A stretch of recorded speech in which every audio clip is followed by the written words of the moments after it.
નમસ્કાર, તમે જોઈ રહ્યા છો નિર્ભય ન્યૂઝ અને હું છું હંસિની અને હું છું આપની સાથે ગોપી ઘાંગર।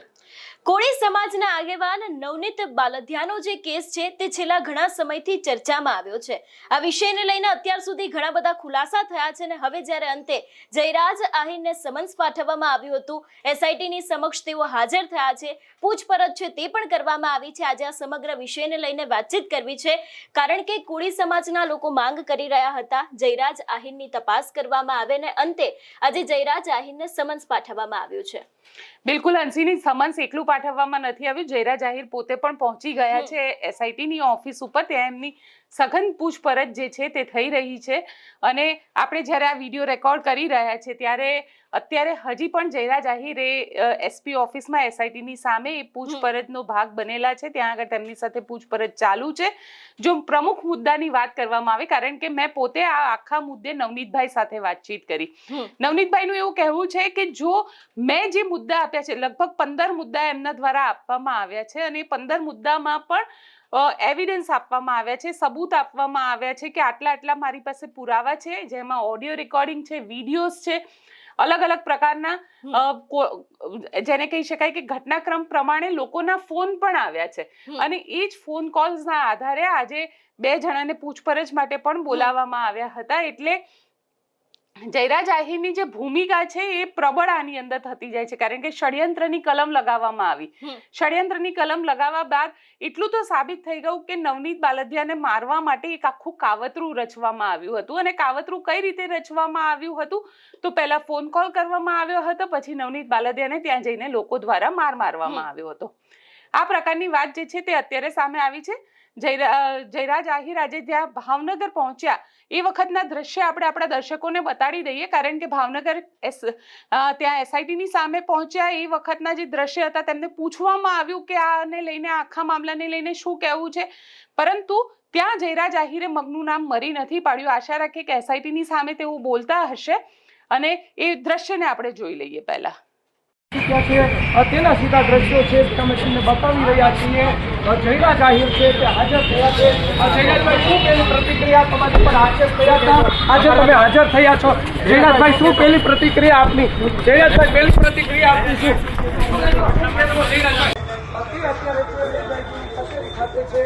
તે અહીંયા પહોંચી ચૂક્યા છે।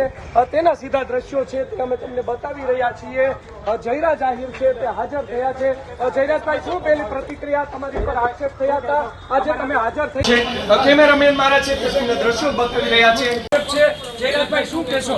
તમે હુમલામાં સામેલ? જયરાજભાઈ, શું કહેશો? આજે તમારી ઉપર આક્ષેપ લાગ્યા છે, તમે સીધા જ દ્રશ્યો જોઈને તમારી પર આક્ષેપ થયા હતા, આજે તમે હાજર થયા છો। જયરાજભાઈ, શું પહેલી પ્રતિક્રિયા આપની? જયરાજભાઈ, પહેલી પ્રતિક્રિયા આપની શું કહેશો? શું કહેશો? જયરાજભાઈ, શું પહેલી પ્રતિક્રિયા આપની? તમારી ઉપર આક્ષેપ લાગ્યા છે, અનેક પ્રકારના તમારી ઉપર આક્ષેપ છે। જયરાજભાઈ, શું કહેશો? તમે હુમલામાં તમારી ઉપર આક્ષેપ લાગ્યા છે, અનેક પ્રકારના તમારી ઉપર આક્ષેપ છે। જયરાજભાઈ, શું કહેશો? તમે હુમલામાં સામેલ? જયરાજભાઈ, શું કહેશો? આજે તમારી ઉપર આક્ષેપ લાગ્યા છે, તમે સીધા જ દ્રશ્યો જોઈ રહ્યા છો। જયરાજ આહિર છે,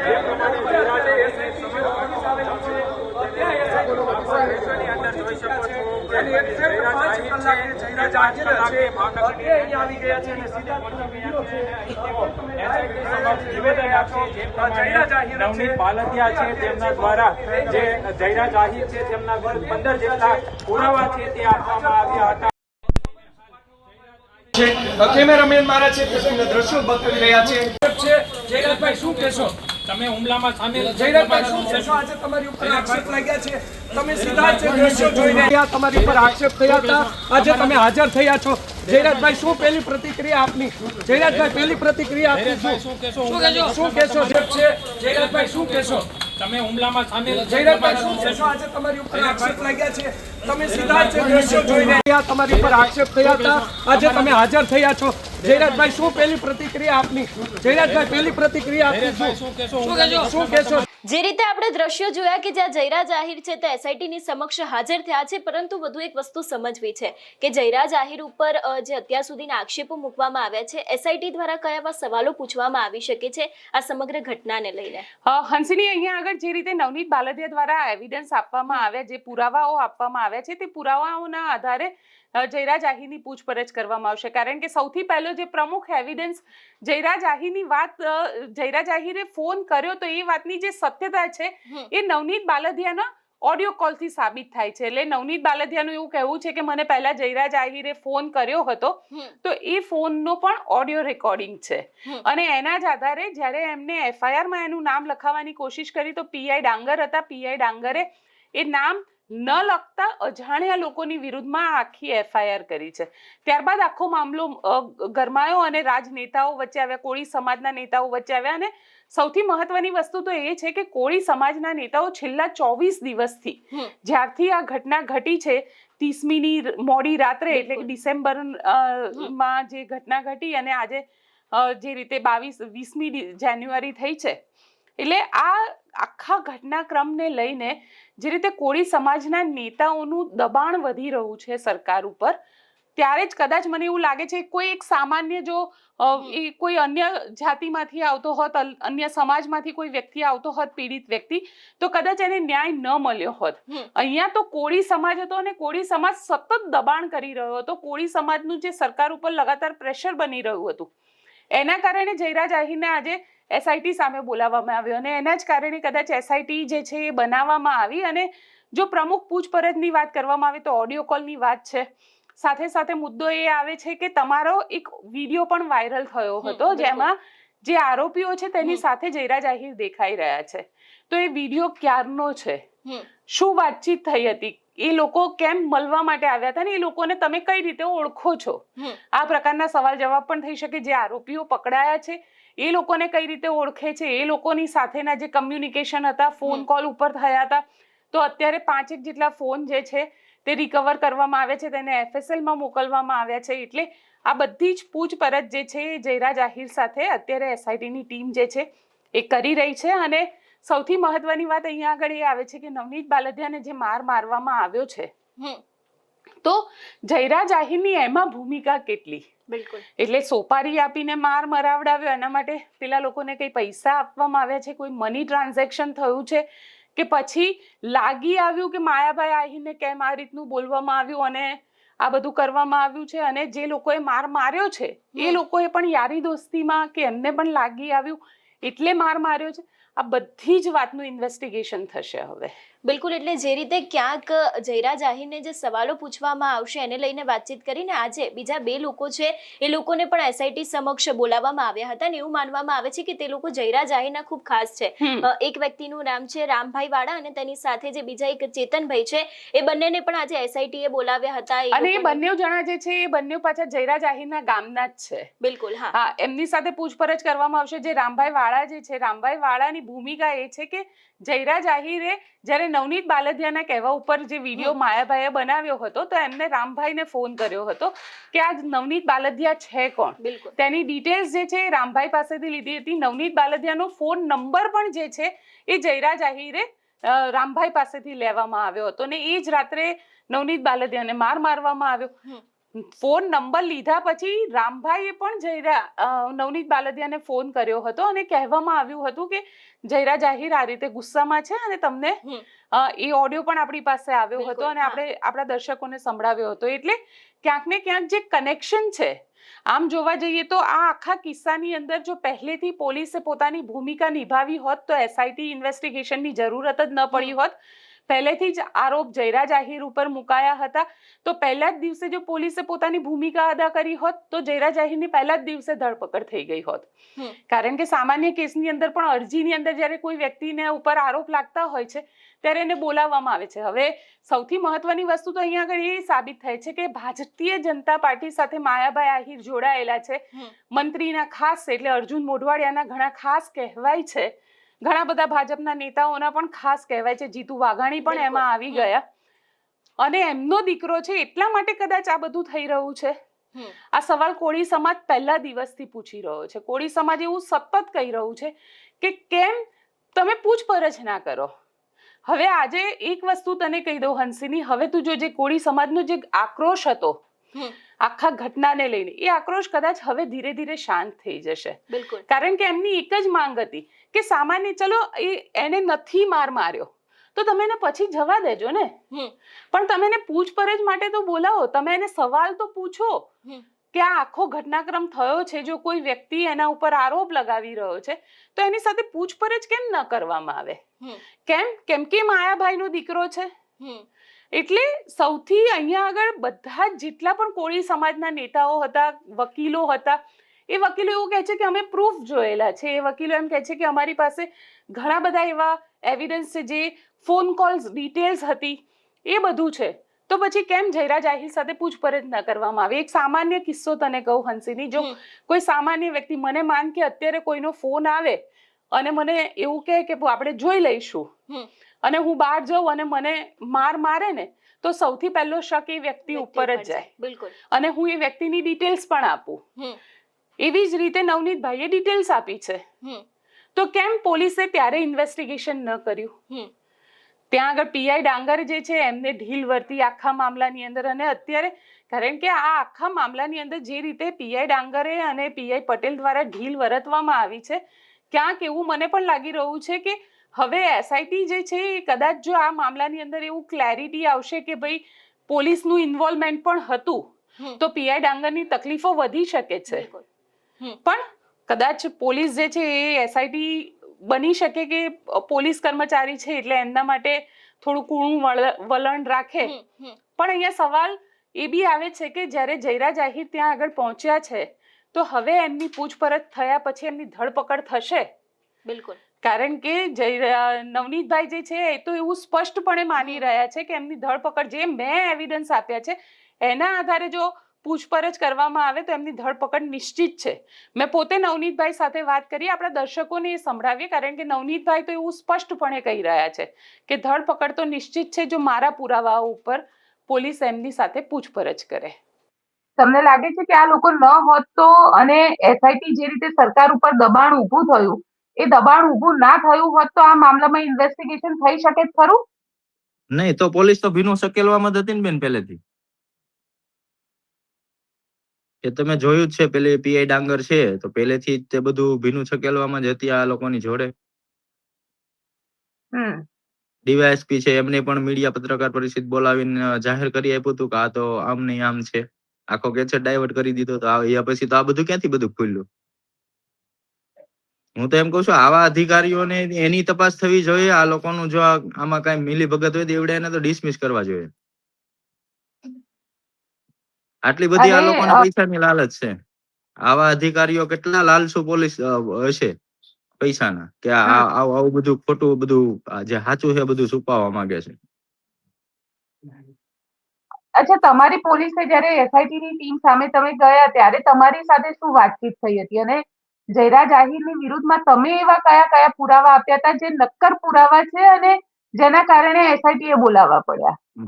મારી શરૂઆત બેન, જે માયાભાઈને મેં ફોન કર્યો ટ્રસ્ટી બાબતનો, બરોબર, પહેલેથી જ હું કેતો આવું છું કે મારે આ બીજા કોઈની હારે કશું જ નથી. માયાભાઈને મેં ફોન કર્યો, પછી બીજા દિવસે એના દીકરાનો ફોન આવ્યો, પેલા એ પછી રાજુ ભુમરનો ફોન આવ્યો, મારા મિત્રના ઓલામાં ફોન કર્યો, અને મને પૂછે છે આ લોકો કે તું ક્યાં છો, કેટલા રોગથી વાત કરે છે, તો ઓડિયો ક્લિપ છે. બીજા કોઈની જોડે તો કશું હતું નહીં. પછી મારા મિત્રને ફોન કરીને કે છે અમે બગદાણા આવીએ છીએ. તો આ બધું કરવાનું કારણ જ એ જ છે, બીજું કશું જ છે નહીં. એ બધું મેં ત્યાં લખાવ્યું જ છે.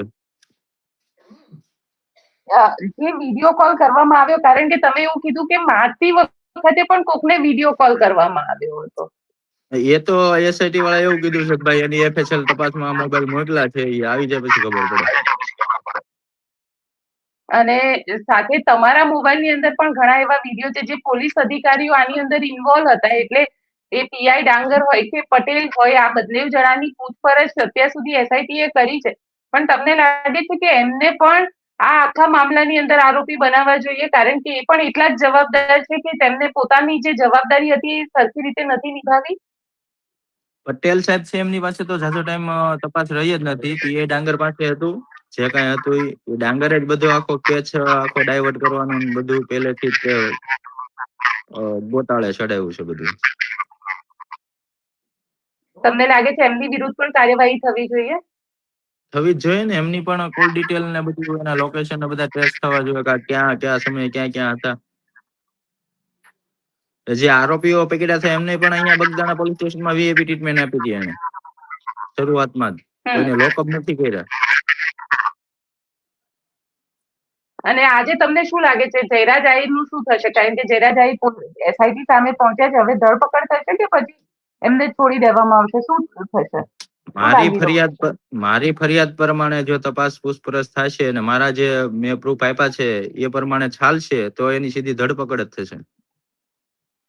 જે રીતે નવનીતભાઈ દ્વારા પણ આ સમગ્ર બાબતને લઈને ખુલાસા કરવામાં આવ્યા છે, આક્ષેપો મૂકવામાં આવ્યા છે, ને છેલ્લા ઘણા સમયથી જે રીતે આ સમગ્ર કેસ ચાલી રહ્યો છે, ને હવે જયરાજ આહિરને કેમ એસઆઈટી દ્વારા બોલાવવામાં આવ્યા છે, તેમની પૂછપરછમાં શું પૂછવામાં આવી શકે છે અને મુખ્ય કારણ કયું હોઈ શકે છે, એ જ વાતને લઈને લીગલ ટીમના એક વકીલ છે એમના દ્વારા પણ એક મોટો ખુલાસો કરવામાં આવ્યો છે. સૌથી પહેલા તો એ પણ સાંભળી લઈએ. નમસ્કાર મિત્રો, હું છું ચેતન બારિયા, ગુજરાત હાઈકોર્ટ એડવોકેટ, અને અમારા સાથી મિત્ર પંકજભાઈ બી જાદવ અને સમગ્ર લીગલ ટીમ દ્વારા એક મહત્વનો આધારભૂત અમને પુરાવો ધ્યાને આવ્યો છે.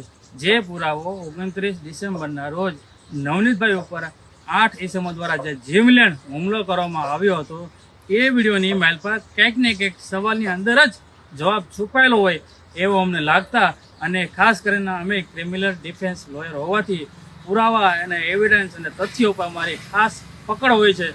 તો આ વિડીયોની માઇલ પર એક આરોપી અન્ય સહ આરોપીને પોતાના વિડીયો મારફતે વિડીયો કોલથી વાત કરી રહ્યા હોય અને સમગ્ર ઘટના એ નિહાળી રહ્યો હોય એવું અમને લાગતા, અને જયરાજના ફાર્મ હાઉસનો જે વિડીયો વાયરલ થયેલો હતો એમાં જે જયરાજે જે કપડાં પહેર્યા હતા એ જ કપડાં આ વિડીયોમાં જે આરોપી અન્ય આરોપીને બતાવતો હતા એ કલર સેમ કલર છે, એની બોડી પણ સેમ છે અને એના લોકેશન પણ સેમ છે.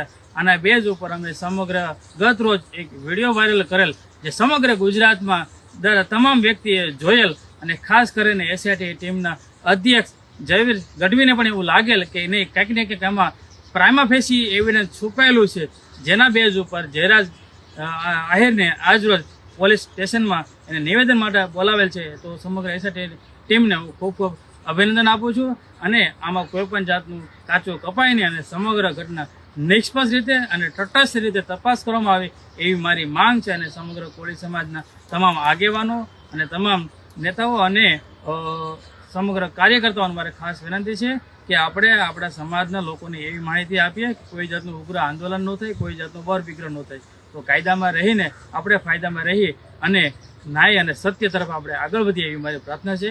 એસઆઈટી ટીમને ફરી એકવાર અભિનંદન પાઠવું છું. ભારત માતા કી જય. અહીંયા આપણે કોળી સમાજના લીગલ ટીમના જે વકીલ છે તેમને સાંભળ્યા, પણ સાથે સાથે એ પણ સાંભળવા જેવું છે કારણ કે જયરાજ આહિરને આજે સમન્સ આપવામાં આવ્યું અને જયરાજ આહિરનો શૈલેષ મેર એક કોળી સમાજના આગેવાન છે તેમની સાથેનો ઓડિયો પણ વાયરલ થયો, અને આ ઓડિયો વાયરલ થતાની સાથે ચકચાર મચી ગયો કારણ કે જે રીતે જયરાજ આહિર અહીંયા આગળ બોલી રહ્યા છે તેને લઈને ખૂબ મોટા સવાલો ઊભા થઈ રહ્યા છે. એ ઓડિયોને આપણે સાંભળીએ. હાલો હાજી, જયરાજ આહિર વાત કરે? હે, જયરાજ આહિર વાત કરે? તમે કોણ બોલો? હું વિશ્વ કોળી ઠાકોર સમાજ એકતા મહાસંઘમાંથી રાષ્ટ્રીય યુવા અધ્યક્ષ શૈલેષ મેર વાત કરું. કેવા? અરે રાષ્ટ્રીય યુવા અધ્યક્ષ શૈલેષ મેર વાત કરું. હરખું નામ તો બોલો. અરે શૈલેષ મેર, રાષ્ટ્રીય યુવા અધ્યક્ષ. અરે તમે જે બગદાણા સરપંચ ઉપર તમે હુમલો કરાવડાયો, તમે સાંભળ્યું છે ન્યૂઝ? હા મેં ન્યૂઝ સાંભળ્યા છે ભાઈ, મેં લોકો નિવેદન સાંભળ્યું છે. એટલે શું તમે ભાવનગર જિલ્લાના તમે દાદા છો? તમે બરાબર. નહીં તમે ભાવનગર જિલ્લાના દાદા છો? તમે હતા અમારા કોરી સમાજના સરપંચ ઉપર તમે હતા તમે હુમલો કરાવડાવો એટલે તમે શું સમજો તમારી જાતને? હે, એવું કોણે કીધું? આ માયાભાઈ આહિરે તમને આ સંસ્કાર આપ્યા છે? એવું તમને કીધું કોણે? પણ અરે મેં સાંભળ્યું છે ભાઈ, બધા ન્યૂઝ ઉપર ચાલે છે ભાઈ. બરાબર. હે, બરોબર. તમે આતા તમે કોઈ પણ હુમલો કરાવો, તમે હાથ પગ ભાગી નાખો, મતલબ તમે સમજો શું તમારી જાતે? તમે વાત જ નથી. ભાઈ તમે તમે જોઈ લેજો ને બંધારણની news હવે વિરુદ્ધમાં એમાં આપણે સ્પષ્ટતા પછી કરશું નિરાંતે. તમે જોઈ લેજો ન્યૂઝ, બરોબર? અરે ભાઈ સસ્તા નહીં, તમે એના ભાઈનો કોલ રેકોર્ડિંગ વાયરલ કર્યું છે ભાઈ.